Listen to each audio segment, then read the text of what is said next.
David Benavides sinabing papalag kay Alexandre Usyk kung bigyan ng offer. Malaking test daw ito sa kanyang karir at pinakamabigat na laban. Pero malaki raw ang respeto ni Benavides kay Usyk. Kulang pa raw ang kanyang experience para sagupain ngayon si Usyk. Kailangan pa raw ng 5 o 6 na taon bago lumaban kay Usyk. Sabi ni Benavides, I don't think I have enough experience to go against Usyk. But never say never. Maybe in the future, maybe in 5 or 6 years. Kung tatanggapin raw ngayon ni Benavides ang laban, ito ang pinakamahirap na laban sa kanyang karir. Maraming analisa ang nadismaya sa pahayag ni Benavides dahil wala daw siyang kumpiyansa laban kay Usyk. Kung magantay pa ng 5 o 6 na taon, matanda na si Usyk o baka nagretiro na sa boxing. Matangkad naman itong si Benavides, mas malaki pa kay Canelo at Arthur Beterbiev. Kung aakyat si Benavides sa heavyweight, mas kakayanin ng katawan. Sa ngayon, lumalaban si Benavides sa light heavyweight 175 o 79 kg.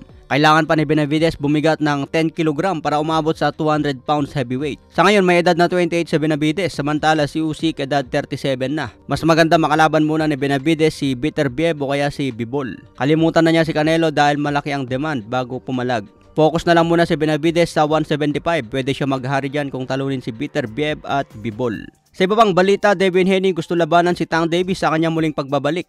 Maganda rin sana ito mga tol kung papalag si Tank Davis. Pero mahirap may kasang laban kay Davis kung laban sa mga may pangalan na. Naikasang laban ni Tank at Ryan dahil pumayag si Ryan sa demand na rehydration clause. Kung hindi pumayag si Ryan sa 10 pounds limit na rehydration clause, siguradong hindi na ikasa kay Davis. Napilitan na lang si Ryan na lumaban kahit lugi sa kondisyones dahil gustong matuloy. Kung papayag din si Devin Haney na tumanggap ng demand mula kay Tank Davis, pwede itong maikasa.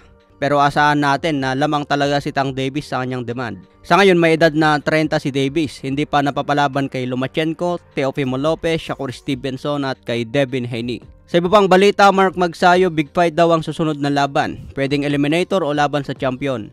Pero pinakamalapit itong si Eduardo Hernandez na isang Mexican. Bakbakan ng number 1 at number 2 sa WBC. Kung sino ang manalo, next fight agad si O'Shaquie Foster na WBC Super Featherweight Champion. Samantala, Charlie Suarez nakabang agad sa number 1 kontra Emmanuel Navarrete. Kung may kasang laban ni Suarez mga tol, sana makuha ang panalo kay Navarrete. Ito na ang pag-asa niya para maging champion. May edad na 36 ngayon si Suarez at malapit na rin sa katotohanan. Okay mga tol, hanggang sa muling update.